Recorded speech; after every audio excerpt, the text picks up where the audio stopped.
السلام عليكم ورحمة الله وبركاته. نحمده ونصلي على رسوله الكريم. أما بعد فقد قال الله تعالى في كلامه القديم وهو أصدق الصادقين. أعوذ بالله من الشيطان الرجيم. بسم الله الرحمن الرحيم. إن الله وملائكته يصلون على النبي يا أيها الذين آمنوا صلوا عليه وسلموا تسليما. اللهم صل على سيدنا محمد وعلى آل سيدنا محمد وبارك وسلم عليه. قال الله تعالى في مقام آخر ولا تنابزوا بالألقاب بئس الاسم الفسوق بعد الإيمان ومن لم يتب فأولئك هم الظالمون. صدق الله العلي العظيم. قال نبينا صلى الله عليه وسلم إياكم ومحقرات الذنوب أو كما قال عليه الصلاة والسلام. எல்லா புகழும் நம்மை முஸ்லிம்களாக முஃமின்களாக மேலும் தனது ஹபீபு நாயகம் முஹம்மது ரசூலுல்லாஹி ஸல்லல்லாஹு அலைஹி வஸல்லம் அவர்களுடைய பாக்கியமிக்க உம்மத்தில் ஒருவராகவும் ஆக்கி அருள் புரிந்தானே அந்த அல்லாஹ்வுக்கே உண்டாகுவதாக. அல்ஹம்துலில்லாஹ் அல்ஹம்துலில்லாஹ். மேலும் அல்லாஹு தஆலா நம்முடைய வாழ்க்கையில் எந்த செயலையெல்லாம் செய்ய வேண்டும், எந்த செயலையெல்லாம் செய்யக்கூடாது என்று பிரித்து அறிவித்து நம்முடைய வாழ்க்கையை செவ்வையான ஒரு வாழ்க்கையாக ஆக்கி தந்தானே அந்த அல்லாஹ்வுக்கே எல்லா புகழும் உண்டாகுவதாக. அல்ஹம்துலில்லாஹ் அல்ஹம்துலில்லாஹ் அல்ஹம்துலில்லாஹ். எப்படி ஒரு சிறிய ஒரு அமல் மிகப்பெரிய ஒரு பலனை உண்டாக்கக்கூடியதாக இருக்கிறதோ, அதே போல சிறிய ஒரு தவறான ஒரு செயலாகிறது மிகப்பெரிய ஒரு ஆபத்தை உண்டாக்கக்கூடியதாக இருக்கிறது என்பதை ரசூலுல்லாஹி ஸல்லல்லாஹு அலைஹி வஸல்லம் அவர்கள் தங்களுடைய ஹதீஸில் சுட்டி காட்டினான். ஸல்லல்லாஹு அலைஹி வஸல்லம் அவங்க சொன்னாங்க, இந்த ஹதீஸ் அப்துல்லா இப்னு மஸ்ஊத் ரலியல்லாஹு அவங்க அறிவிக்கிறாங்க. இந்த ஹதீஸ் அஹ்மத், தபரானி, பைஹக்கி போன்ற ஹதீஸ்களில் பதிவு செய்யப்பட்டிருக்கு. ஸல்லல்லாஹு அலைஹி வஸல்லம் அவங்க சொன்னாங்க, ஈயாக்கும் உங்களை நான் எச்சரிக்கை செய்கிறேன், உங்களை நான் எச்சரிக்கை செய்கிறேன். முஹக்கிராத்தி துனூப் இன்னும் பாவங்களை பொடுபோக்காக செய்வதை விட்டும் உங்களை நான் எச்சரிக்கை செய்கிறேன். பாவங்களுடைய விஷயத்தில் பாராமுகமாக இருக்கக்கூடிய அந்த தன்மையை விட்டும் உங்களை நான் எச்சரிக்கை செய்கிறேன். சின்ன ஒரு பாவம் தானே, சின்ன ஒரு தவறு தானே என்று அசால்ட்டாக ஏனோ தானாக இருப்பதை விட்டும் உங்களை நான் எச்சரிக்கிறேன். ஏன் இன்ன உன்ன அந்த பாவங்கள் இருக்கே எஜித்தமியான அது ஒன்று சேர்ந்து கொண்டே இருக்கும். அலர் ரஜுல் ஒரு ஆணின் அந்த நம்ம செய்யக்கூடிய அந்த மனிதரின் மீது ஒன்று சேர்ந்து கொண்டே இருக்கும். இறுதியில் ஹத்தா இறுதியில் அந்த செயல் என்ன செய்துவிடும், யுஹ்லிக்னஹு அந்த மனிதரை அது அழித்துவிடும். அது பாவங்கள் ஒன்று சேர்ந்து அவருடைய அழிவுக்கு காரணமாக அந்த பாவமான காரியமே ஆகிடும். பெரியார்கள் சொல்லி காட்டுவாங்க, நெய்கி கரோ ஆபாது ரஹேங்கே, நல்லது செய்யுங்க, நிம்மதியாக சந்தோஷமாக எந்த கவலையும் இல்லாமல் சந்தோஷமாக இருப்பீங்க. குணான கரோ பர்பாது ஹோஜாங்க, பாவமான காரியத்தை செய்யாதீங்க, அழிஞ்சு போயிடுவீங்க. பர்பாது நாசமாக போயிடுவீங்கன்னு அர்த்தம். அல்லாஹு தஆலா நம்முடைய வாழ்க்கையை நாசமாக்கும் என்ற காரணத்தினால தான் அல்லாஹு தஆலா சில விஷயங்களை விட்டு நம்மளை தடுத்திருக்கிறோம். பெரும்பாவங்கள் என்றும் சிறு பாவங்கள் என்றும் ரசூலுல்லாஹி ஸல்லல்லாஹு அலைஹி வஸல்லம் அவர்கள் நம்மை பிரிச்சிருக்கிறாங்க. பெரும்பாவங்களை விட்டு அல்லாஹு தஆலா அதை தவிர்த்து கொள்ளக்கூடிய ஒரு வாய்ப்பை அல்லாஹ் நமக்கு ஏற்படுத்தி கொடுத்தான்.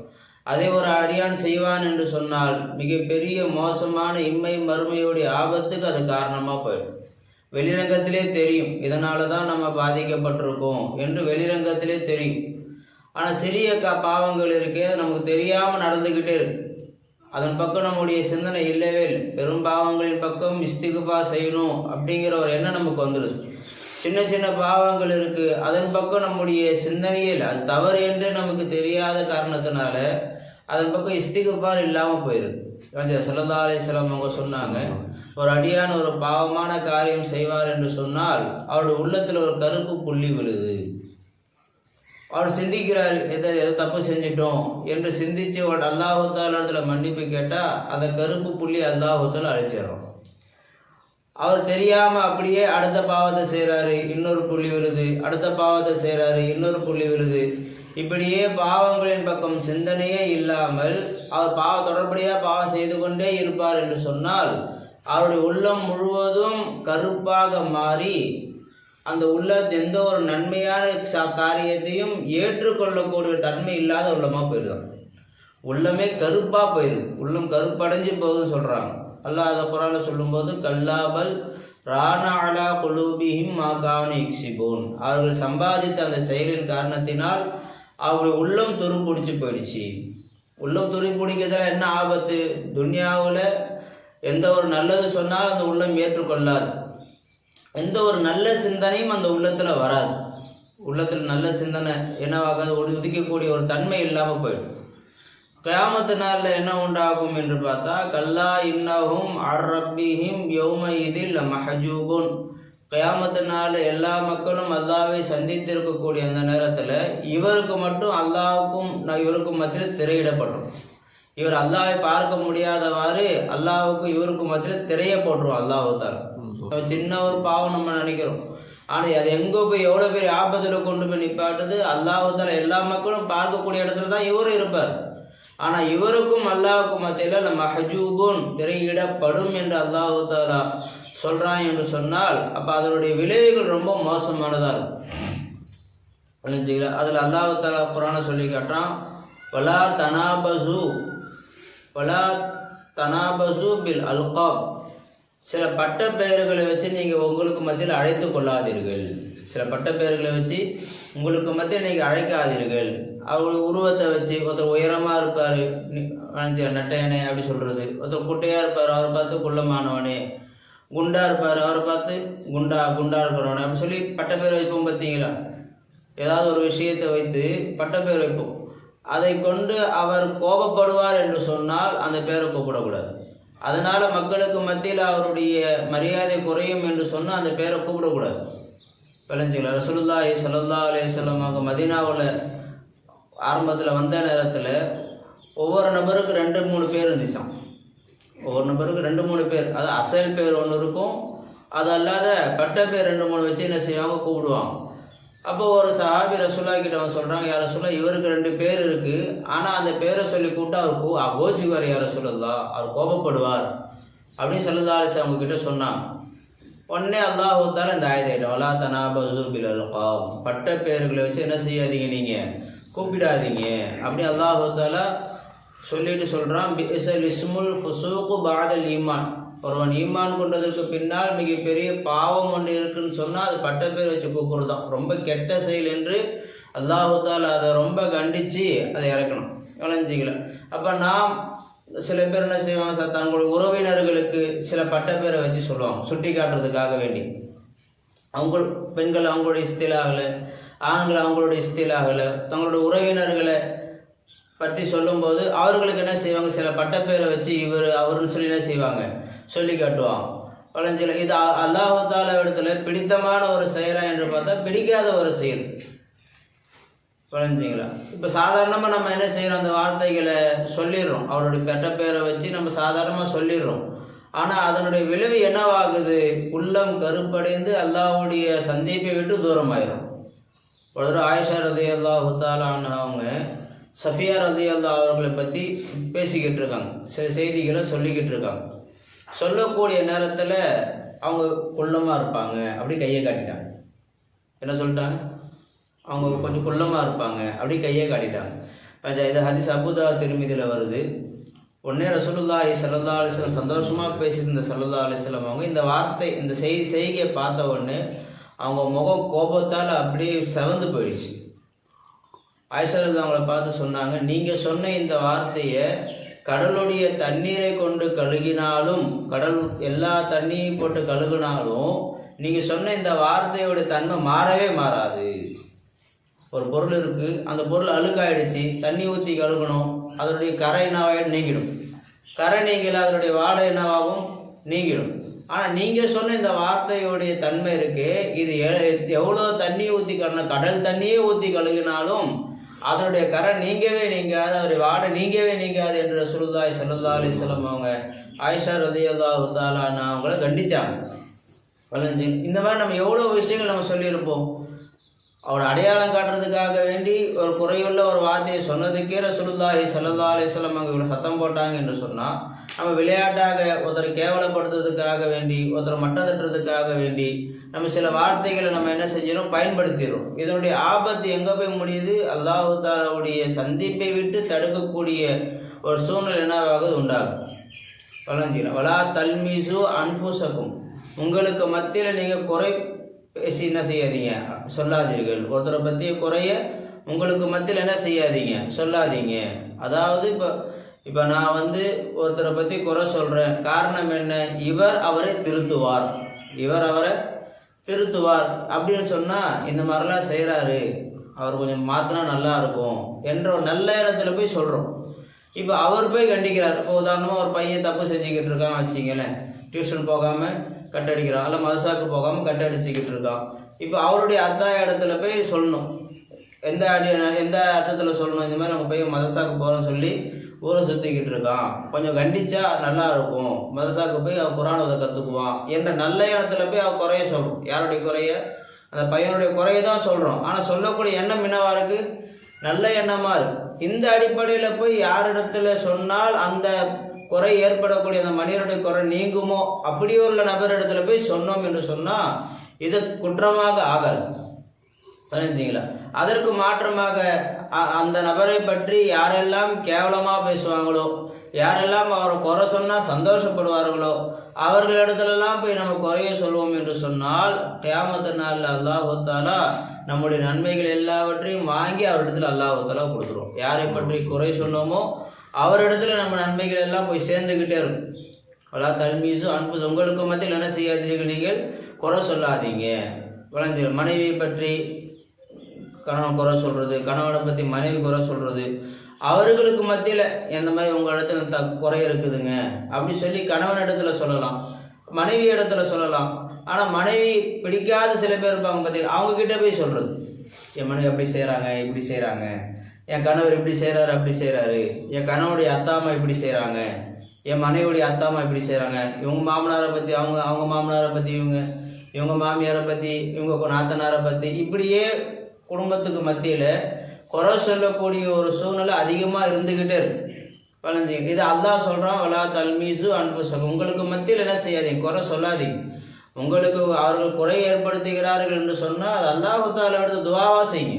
எல்லாம் இந்த மாதிரிலாம் நான் நல்லதான் செய்கிறேன், ஆனால் எனக்கு அவங்க என்ன செய்கிறாங்க, குறை தான் செய்கிறாங்க, இல்லை நான் நல்லது செய்து உனக்கு வெளிச்சமாக இருக்குது, ஆனால் அவர்கள் எனக்கு மாற்றமாக நடந்துக்கிறாங்க, யா அல்லாஹ் நீயே அவர்களை மாற்றிடு அப்படி சொல்லி நம்ம அல்லாஹ் தஆலா இடத்துல சொல்லுவோம் என்று சொன்னால் நம்ம பக்கம் நியாயம் இருந்தால் அல்லாஹ் கண்டிப்பாக மாற்றிடுவோம்.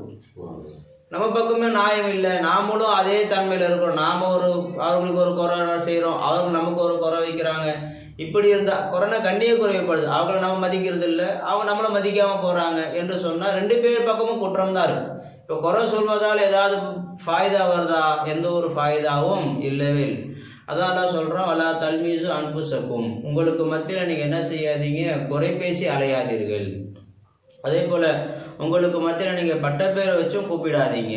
சின்ன ஒரு செயல் தான், ஆனால் அதோடைய பாதிப்பு என்னவாகுது, அந்த மக்களை கொஞ்சம் கொஞ்சமாக அந்த பாவம் சேர்ந்து அந்த மக்களை ஃபுல்லாக அழிச்சிருது, அந்த பாவம் செய்யக்கூடிய நபரை அழிச்சிருது. ரசூலுல்லாஹி ஸல்லல்லாஹு அலைஹி வஸல்லம் அவங்க சொன்னாங்க, நமக்கு எல்லாம் ரஹமத்துடைய மலக்குமார்கள் கூடவே இருக்கணும் அப்படின்னு தான் ஆசை நமக்கு எல்லாமே. ஆனால் ஸல்லல்லாஹு அலைஹி வஸல்லம் அவங்க சொன்னாங்க, ஒரு அடியான் போய் பேசிட்டான்னு சொன்னால் அந்த மனிதனுடைய வாயிலிருந்து ஒரு கெட்ட வாடை வருதான், அந்த வாடையை நுகர்ந்த ரஹமத்துடைய மலக்குமார்கள் கண்ணு கெட்டிய தூரம் வரைக்கும் விலகி போயிடுறாங்களா அந்த மனுஷனை விட்டு. ஒரு பொய் சொன்னதால் விளைஞ்சிங்களா, பொய் நம்ம சாதாரணமாக சொல்லிடுறோம் பார்த்தீங்களா, ஏதாவது சாக்கு சொல்லணும்னு சொன்னால் ஒன்று என்ன செய்கிறோம், ஒரு பொய்யை சொல்லிடுறோம், ஏதாவது சாதாரணமாக என்ன நம்முடைய வாயிலிருந்து போய் வந்துடுது. ஆனால் ஸல்லல்லாஹு அலைஹி வஸல்லம் என்ன சொல்கிறாங்க, ரஹமத்துடைய மலக்குமார்கள் பொதுவாகவே மலக்குமார்கள் அவருடைய பார்வை எட்டக்கூடிய தூரம் என்ன செய்கிறாங்க, விலகி போயிடுறாங்க என்று சொன்னால், இப்போ ரஹமத்து நம்ம இடத்துல வராமல் தடுத்தது நாமளும் அல்லாவா?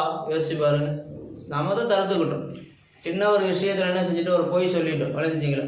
உதாரணம் பாருங்களேன், இப்போ ஒரு ஊர்லேருந்து கிளம்புறோம், கிளம்பி வந்துட்டு இருக்கக்கூடிய நேரத்தில் எந்த ஊருக்குப்பா வந்திருக்கிற அப்படின்னு கேட்டால் அந்த ஊருக்கு வந்துட்டோன்னு சொன்னால் அந்த ஊருக்கு வந்துட்டேன்னு சொல்லணும்.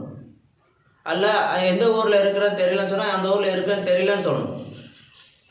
ஒரு ஊருக்கு பக்கத்தில் வந்துட்டோம் என்று சொன்னால் இந்த ஊர் பக்கத்தில் வந்துட்டேன், அதில் ஒரு பிரபலியமான ஊரை தாண்டிட்டோன்னு சொன்னால் அந்த ஊரை தாண்டிட்டேன் அப்படின்னு நான் செய்யணும் சொல்லணும். விளைஞ்சிங்களேன். இப்போ உதாரணமாக ஒருத்தர் மெட்ராஸுக்கு போகிறாரு வச்சிங்களேன், போயிட்டு இருக்கக்கூடிய நேரத்தில் ஃபோன் வருது, எங்கேப்பா வரீங்க அப்படின்னு கேட்டால் விழுப்புரம் பக்கத்தில் போயிட்டுருக்காரு. அப்போ என்ன சொல்லணும், அவர் நான் விழுப்புரம் பக்கத்தில் வந்திருக்கிறேன் அப்படின்னு சொல்லணும். அதில் எந்த இடத்துல இருக்கிறேன்னு தெரியலை அப்படின்னு சொல்லிடணும்.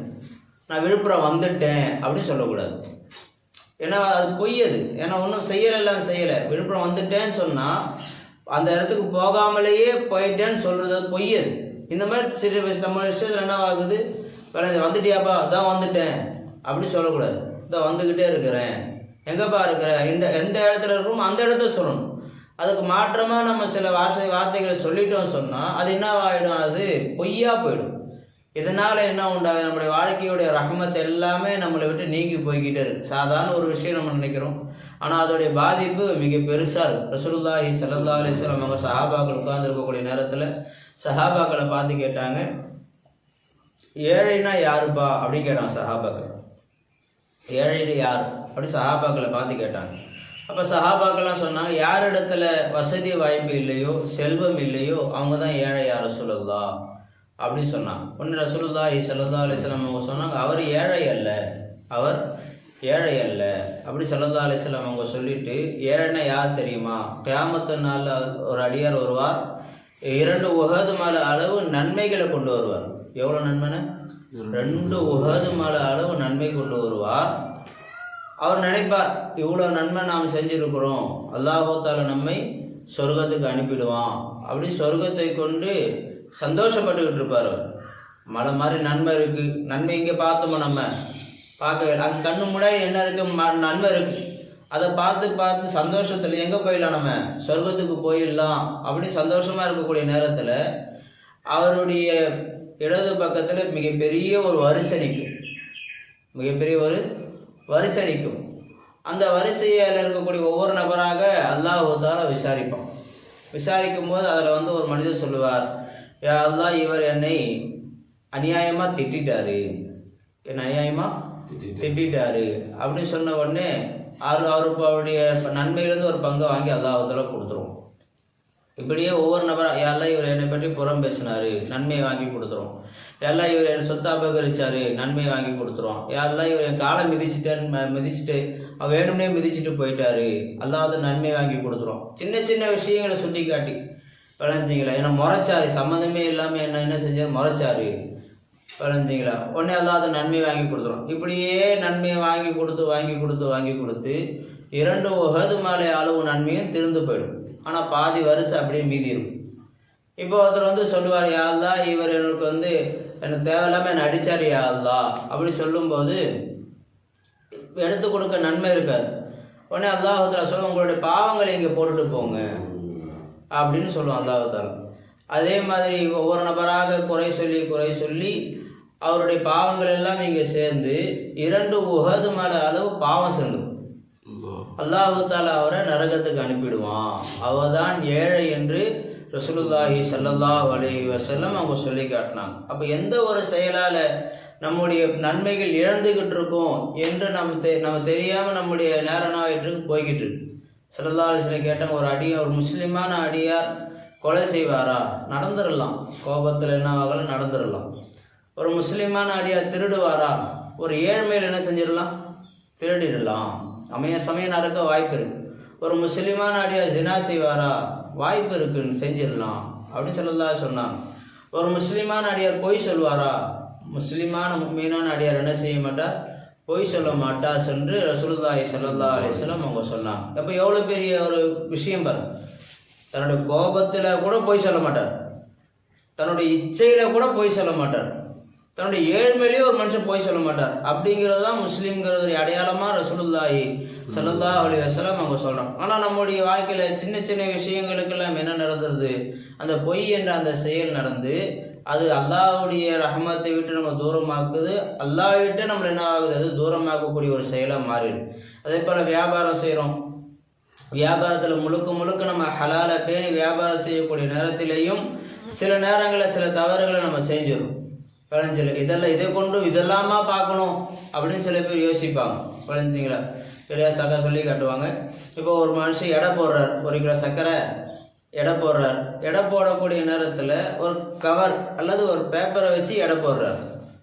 இப்போ அந்த பேப்பருடைய எடை ஒரு 2 கிராம் இருக்கும் வச்சிங்களேன், ஒரு 3 கிராம் இருக்கும். இப்போ 1 கிலோ எடை போடும்போது 997 கிலோ அரிசி இருக்கும், 3 கிராம் பேப்பர் இருக்கும்.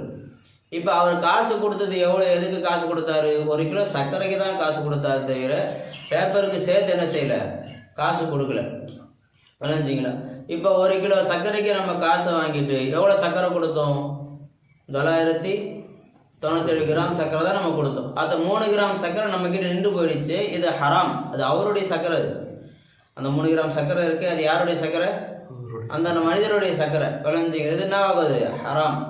விளைஞ்சிங்களா? அப்போ அந்த பேப்பர் எடை போட்ட பிறகு அந்த பேப்பருக்கு எக்ஸ்ட்ரா ஒரு 3 கிராம் 4 கிராம் சர்க்கரை எக்ஸ்ட்ரா வச்சு நம்ம கொடுத்தோம்னு சொன்னால் அது என்னவாகும்? ஹலாலான வியாபாரமாக போயிடும். இந்த மாதிரி சின்ன சின்ன விஷயங்களை நம்ம என்ன செஞ்சிடறோம், கோட்டை விட்டுறோம்.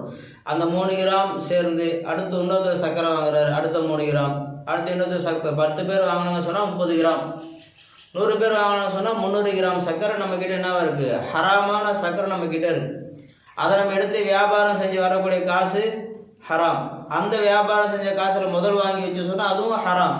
இப்படியே ஹராம் கூடி கூடி கூடி சின்னதாக ஆரம்பித்த அந்த ஹராம் என்பது மிக பெரிய ஹராமில் போய் நின்று ஒட்டுமொத்த வியாபாரத்தையும் அழிச்சிடும். இதுதான் சலதாசம். கொஞ்சம் கொஞ்சமாக அது சேரும், கடைசியில் என்ன செய்யாது, அழிச்சிடும்.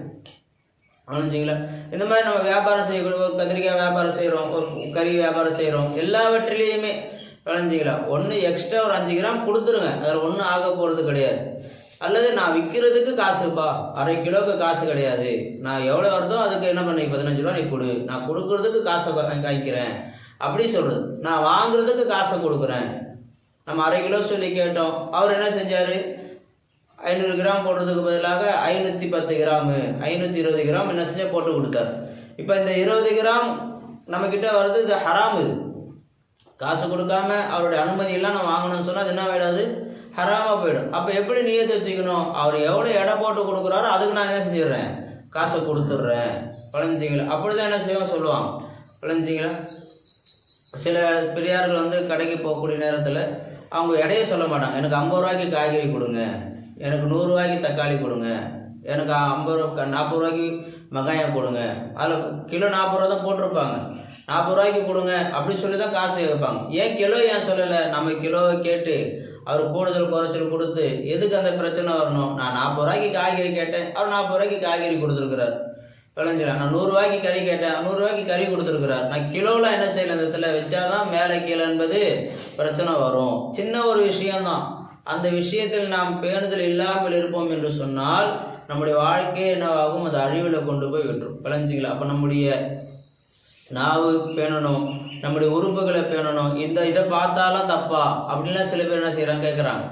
விளைஞ்சு அல்லாஹ்வுத்தாலா எதை கொண்டு என்ன செய்யும் பிடிப்பான்னு சொல்லி நம்ம சொல்ல முடியும். இதை கேட்டால் தப்பா, அல்லாஹ்வுத்தாலா அதை கொண்டு பிடிப்பானா இல்லையா நமக்கு சொல்ல முடியாது இல்லை. அதனால் ஸல்லல்லாஹு சொன்னாங்க, உங்களையும் எச்சரிக்கை செய்கிறேன், ஹக்கிராத்தி துனூப், இன்னும் பாவம் என்று எதுவெல்லாம் தெரிஞ்சதோ அது பொழுதுபோக்காக அசால்ட்டாக இருப்பதை விட்டு உங்களை நான் எச்சரிக்கை செய்கிறேன் என்று ரசூலுல்லாஹி ஸல்லல்லாஹு அலைஹி வஸல்லம் அவங்க சொல்லி காட்டினாங்க. ஆக சிறிய செயலாக இருந்தாலும் அதனுடைய ஆபத்து மிக பெரியதாக இருக்கும். அல்லாஹ் தஆலா எதுவெல்லாம் நன்மையான காரியங்களாக இருக்க அதை செய்யக்கூடிய வாய்ப்பையும், எதெல்லாம் பாவமான காரியங்களாக இருக்கிறதோ அதை விட்டு ஒதுக்கி கொள்ளக்கூடிய வாய்ப்பையும் அல்லாஹ் தஆலா நம் அனைவருக்கும் ஏற்படுத்தி தந்தல் புரிவானாக. ஆஃபிரு தஅவானா அனில் ஹம்துலில்லாஹி ரப்பில் ஆலமீன். அஸ்ஸலாமு அலைக்கும் வரஹ்மத்துல்லாஹி வபரகாத்துஹு.